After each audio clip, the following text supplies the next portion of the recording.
사랑하는 성문의 모든 가족분들, 2024년을 마무리하고 새로운 2025년 한 해를 맞이하는 송구 영신 예배에 함께 나오게 됨을 축복합니다. 아멘. 어제도 오늘도 영원하며 동일하신 하나님 아버지 앞에 우리의 모든 마음을 내어놓고 하나님께 기대함과 소망함으로 영광스러운 예배를 올려드리며 새해를 맞이할 수 있는 귀한 시간 될 수 있기를 간절히 소망합니다. 아멘. 일상생활을 하면서 우리는 타이밍이라는 단어를 간혹 사용합니다. 타이밍이 기가 막히다, 타이밍이 너무 좋다, 타이밍이라는 말을 쓰는데, 이 타이밍이라는 단어의 의미가 무엇이냐면 최적의 효과를 얻어내기 위해서 가장 적절한 순간을 결정하거나 행동하는 능력이라는 겁니다. 가장 최선의 것을 얻어내기 위해서 순간적으로 선택하는 능력, 그것이 바로 타이밍이라는 겁니다. 현대시대는 굉장히 빠르게 변합니다. 어제와 오늘 단 하루 차이임에도 불구하고 수많은 정보들이 쏟아져 나오고 새로운 제품들은 많이 생산이 됩니다. 아무리 좋은 정보가 있다고 해도 언제 어떻게 그것을 활용할지 타이밍을 정하는 것은 성공과 실패를 좌우할 만큼 굉장히 중요한 일입니다. 오늘도 수많은 사람들은 컴퓨터 모니터와 손안에 있는 스마트폰을 들여다보면서 수많은 타이밍과 씨름하며 살아가고 있습니다. 하지만 노력하는 만큼 다 잘 되면 좋지만 우리가 생각하는 것만큼 안 될 때가 더 많이 있는 것 같습니다. 왜냐하면 우리는 1분 1초 단 한순간도 그 앞일을 살아보지 못했기 때문입니다. 어떤 일이 펼쳐질지, 어떠한 일이 나에게 주어질지 우리는 알지 못하기 때문에 이 타이밍에 얽매며 살아가는 겁니다. 과학적으로 봤을 때 확률상 50% 이상 정도가 되면 가능성이 있다라고 판단을 한다고 합니다.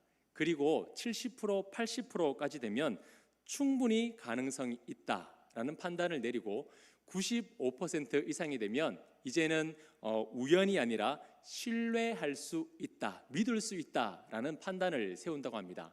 반면에 10% 미만이 되면 확률적으로 의미가 없고 가능성이 희박하다라는 판단을 내립니다. 그렇다면 저와 우리 성도님들이 매 순간 결정하고 판단하고 선택하는 일이 잘 될 것이다 라고 생각해서 그 모든 일들을 하는데 과연 몇 퍼센트 정도 성공을 하겠습니까? 다 100%가 되면 좋겠지만 때로는 우리는 10%의 미만의 그 적은 확률에 우리는 기대를 걸고 살아가고 있는지 모릅니다.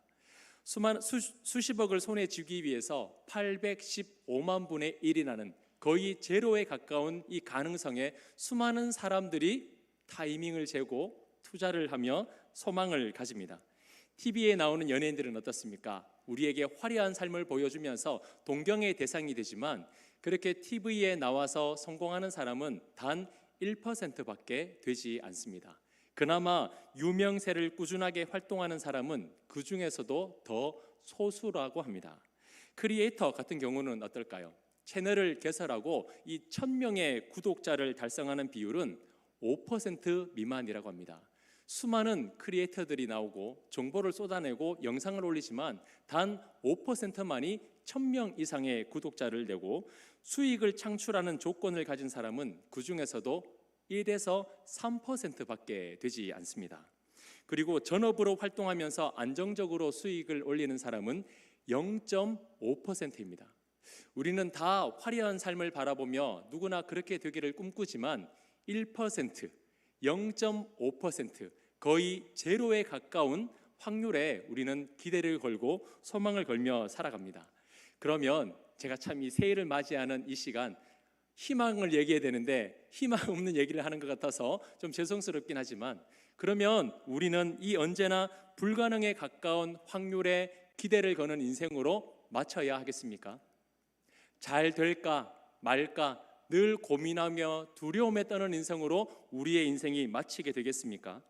이 질문 앞에 성경은 우리에게 분명하게 말씀하고 있습니다.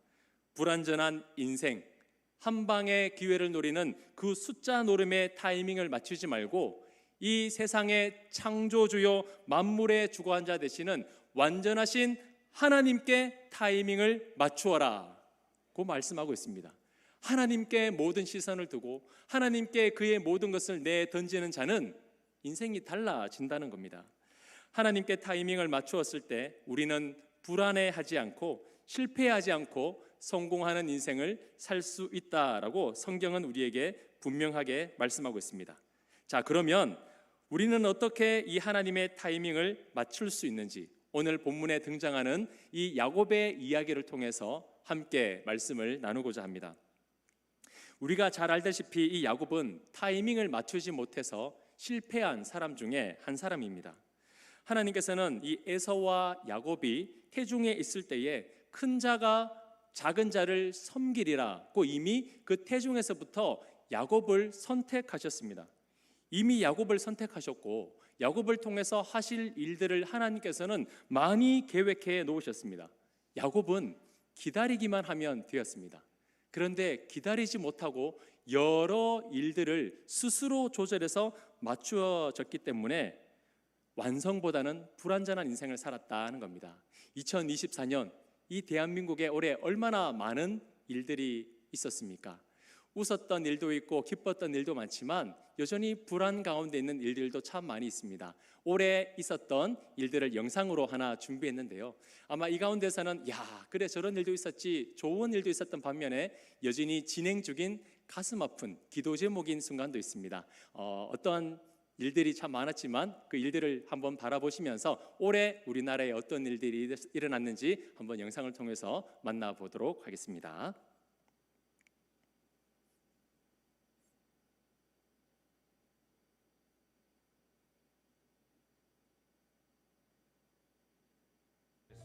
대구에서 10대 학생이 받아줄 병원을 찾지 못해 2시간 넘게 응급실 뺑뺑이를 돌다 숨지는 일이 있었습니다.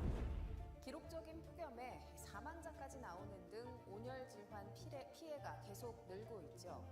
이런 기상재해는 앞으로 더 심해질 거라는데 폭우, 태풍 등 다른 재난재해보다 폭염이 더 파멸적이라고 전문가들은 경고하고 있습니다. 북한이 오늘 새벽 오물풍선을 또 날려보냈습니다. 올 들어 31번째 살포로 지난달 24일 이후 25일 만에 재개한 겁니다. 북한이 우크라이나 전쟁 파병을 결정하고 1차로 특수부대 1,500명을 이미 보낸 것으로 확인됐다고 국정원이 밝혔습니다. 가상화폐 대장주 비트코인이 사상 처음으로 8만 달러를 돌파한 데 이어 8만 1,000달러도 넘어섰습니다. 한국 프로야구가 오늘 한 시즌 최다 관중 신기록을 깼습니다. 사상 첫 1,000만 관중도 멀지 않았습니다. 네, 미국 대선에서 도널드 트럼프 전 대통령이 압도적인 승리를 거두며 백악관 재입성을 확정지었습니다. 지구촌 축제 파리올림픽이 센강에서 펼쳐진 수상 개막식과 함께 시작됐습니다. 오늘 막을 내린 파리올림픽에서 우리나라는 종합순위 8위를 차지했습니다. 어젯밤 10시 23분 예정에 없던 윤석열 대통령의 긴급 담화가 시작됐습니다.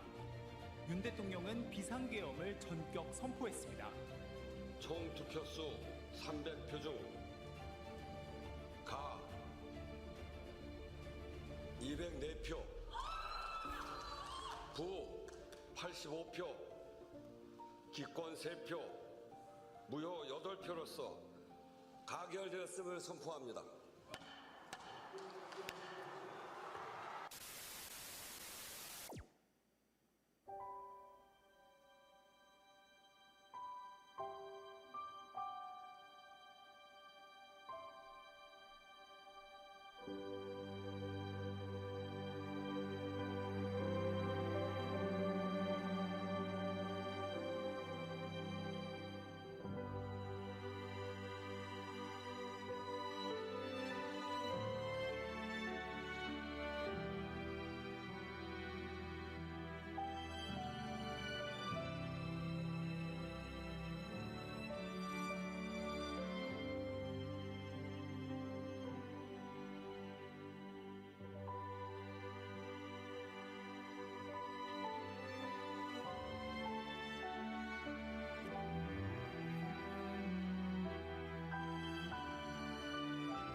계속해서 들어주시면 됩니다.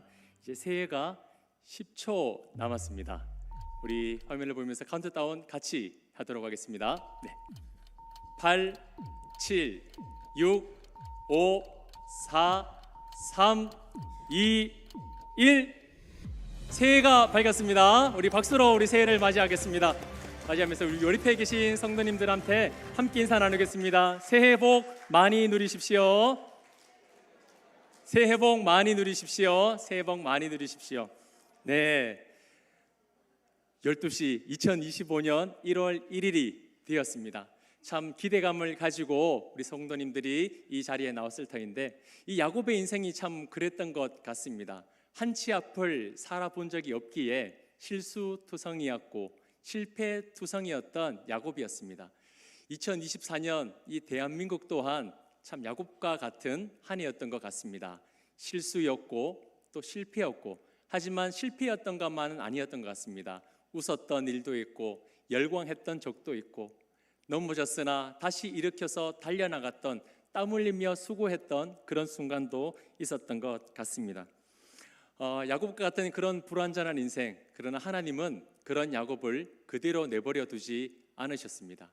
실패한 인생으로, 속이는 인생으로 내버려 두신 것이 아니라 그 야곱을, 불완전한 그 야곱을 불러주시고 만나주심으로 다시 성숙된 그 야곱으로 회복시켜 주셨다라는 겁니다. 오늘 본문 말씀을 보면 이 본문은 이제 야곱이 사랑하는 아들인 요셉이 다시 살아났다는 소식을 들었을 그 시점에 기록된 말씀입니다.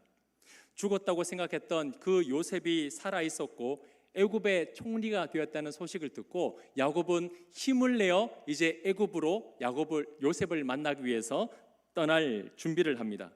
내 아들 요셉이 죽지 않고 살아 있었다니 하나님 감사합니다. 내가 죽기 전에 요셉을 봐야 되겠다. 힘을 내어 애굽으로 떠나려고 합니다. 예전의 야곱의 모습 같았으면 뒤도 돌아보지 않고 곧바로 애굽으로 달려갔을 겁니다. 앞뒤 돌아볼 시간이 어디 있겠습니까? 사랑하는 아들 만나기 위해서 한 걸음에 달려갈 겁니다. 그런데 이상한 것은 오늘 본문 1절입니다. 1절을 우리 화면을 보면서 다 같이 한 목소리로 읽어보도록 하겠습니다. 이스라엘이 모든 소유를 이끌고 떠나 브엘세바에 이르러 그의 아버지 이삭의 하나님께 희생 제사를 드리니. 아멘. 야곱이 지금 무엇을 하고 있습니까?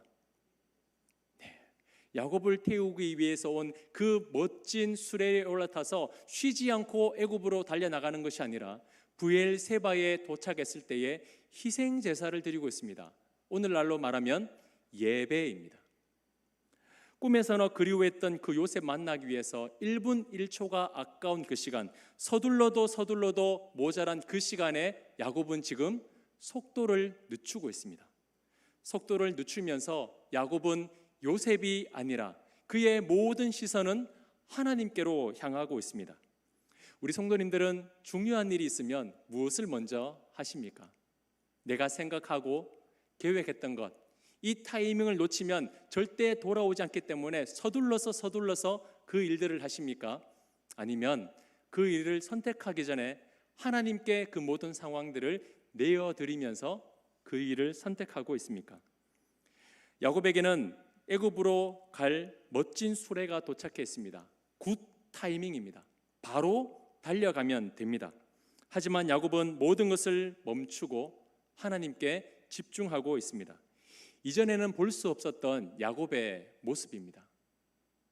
그의 시간, 나만의 시간, 나만의 계획으로 주장했던 그의 인생이 아니라 이제 그의 시간을 하나님께 드리고 있는 인생으로 바뀌고 있다라는 겁니다. 하지만 아직까지 하나님을 온전히 신뢰할 만큼 굳건한 믿음은 아니었습니다. 야곱은 비록 애굽으로 가기로 결정했으나 그 마음에 두려움이 있었던 것 같아요. 혹시나 요셉이 나에게 복수하면 어떡하지? 나를 미워하면 어떡하지? 애굽으로 갔을 때에 그 바로가 나를 해치면 어떡하지? 속이는 자는 늘 불안으로 살거든요. 그런 야곱은 지금도 불안에 떨고 있습니다. 하나님은 그 야곱의 마음과 중심을 정확하게 하셨습니다. 그래서 3절에 이렇게 말씀하고 있습니다. 하나님이 이르시되 나는 하나님이라 내 아버지의 하나님이니 애굽으로 내려가기를 두려워하지 말라. 내가 거기서 너로 큰 민족을 이루게 하리라. 아멘. 하나님께서 야곱의 그 중심을 너무나 잘 알고 계셨습니다. 가려고 하니 두려운 겁니다. 무서운 겁니다. 그래서 하나님이 야곱에게 말씀하십니다. 두려워하지 마라.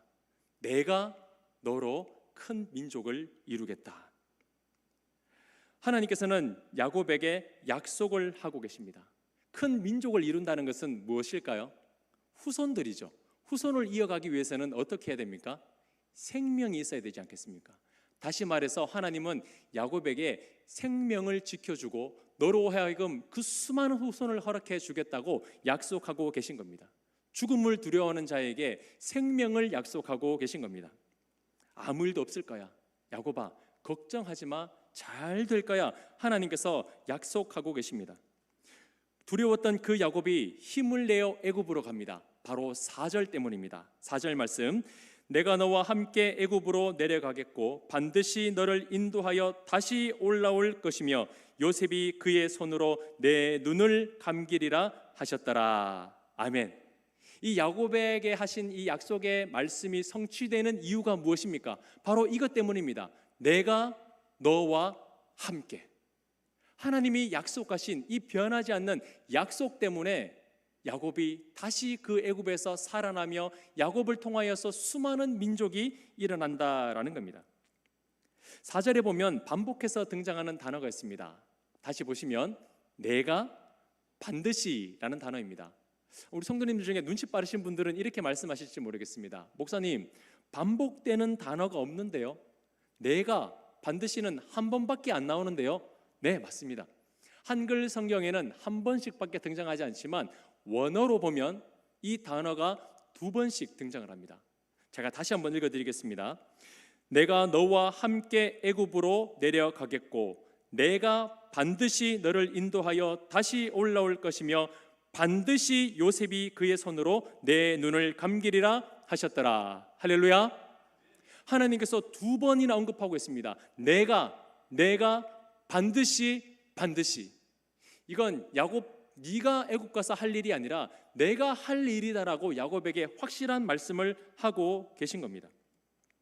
재미있는 것은 하나님께서 야복강에서 이 천사와 씨름하는 야곱에게 이름을 바꾸어 주셨습니다. 야곱이 무엇이 되었습니까? 그렇죠. 역시 우리 찬양대바가 제일 빨리 대답을 잘해 주십니다. 이스라엘입니다. 이스라엘. 그러면 하나님께서 이스라엘아 부르셔야 되는데 오늘 본문 2절에 보시면 하나님께서 이렇게 부르십니다. 야곱아. 무슨 뜻입니까? 속이는 자야. 가장 야곱이 어리석었고 무지했으며 자기 고집대로 살았던 그 실패했던 인생의 이름을 하나님이 의도적으로 부르고 계십니다. 야곱아. 왜 그러실까요? 그래, 야곱아, 네가 지금까지 수십 년을 살았고 이제 인생의 마지막 순간에 다다랐지만 여전히 너는 야곱 같은 나약한 존재야. 하지만 나약한 너를 나는 놓치지 않고 내가 너를 인도하여 내 약속의 땅으로 너를 보낼 거야. 나는 약하지만 강함 대신 그 하나님께서 약한 야곱을 붙들고 계신다는 증거로 이 야곱의 이름을 일부러 불러주고 계신 겁니다. 사랑하는 성도님들, 우리는 2024년 야곱과 같은 살았던 인생일 수도 있습니다. 또 실패하고 넘어지고 나약한 삶이 되었을 수도 있습니다. 하지만 야곱이 새로운 땅으로 나가는 그 애굽에서는 더 이상 속이고 속였던 나약한 야곱으로 살아가는 것이 아니라 하나님께서 약속하시고 부어주신 그 이스라엘로서 민족의 아버지로 살아갈 것을 하나님이 약속하고 계신 겁니다. 사랑하는 성도님들, 이제 2025년이 되었습니다. 여전히 우리는 수많은 타이밍을 우리는 쟁취하기 위해서 살아갈 것입니다. 하지만 나만의 속도로 살았던 그런 야곱 같은 인생이 되는 것이 아니라 가장 중요한 시간이지만 모든 것을 내려놓고 하나님 앞에 먼저 희생 제사를 드렸던 그런 이스라엘의 모습과 같이 모든 순간 가운데 하나님을 찬양하며 모든 시선 하나님 앞에 두며 살아갈 수 있는 우리 사랑하는 성문교회 성도님들이 될 수 있기를 주님의 이름으로 축원합니다. 아멘. 마지막 7절 말씀을 함께 읽고 말씀을 맺길 원합니다. 마지막 7절입니다. 함께 읽습니다. 이와 같이 야곱이 그 아들들과 손자들과 딸들과 손녀들 곧 그의 모든 자손을 데리고 애굽으로 갔더라. 아멘. 야곱이 형 에서를 만날 때에는 야곱이 그의 모든 소유를 두 때로 나누었습니다. 왜요? 죽을까 봐요. 그래서 한쪽 때는 먼저 보내고 자기는 뒤에 남아 있었습니다. 그게 야곱의 때였습니다. 하지만 지금 하나님의 약속의 말씀을 들은 이스라엘인 이 야곱은 어떻게 행동하고 있습니까? 그의 모든 가축과 모든 소유와 모든 식구들을 다 데리고 애굽으로 들어갑니다. 왜요? 두렵지 않거든요. 누가 하시기 때문입니까? 아멘. 여호와 하나님이 하실 것이기 때문에 두려워하지 아니하고 먼저 보내고 남아 있는 것이 아니라 그의 식솔들을 이끌고 애굽으로 들어가는 그런 이스라엘의 모습을 보게 되었습니다. 사랑하는 성도님들, 이 말씀 붙들고 2025년 주님의 말씀 붙들고 새로운 한 해를 살아낼 수 있는 우리 모든 성도님들이 될 수 있기를 주님의 이름으로 축원합니다.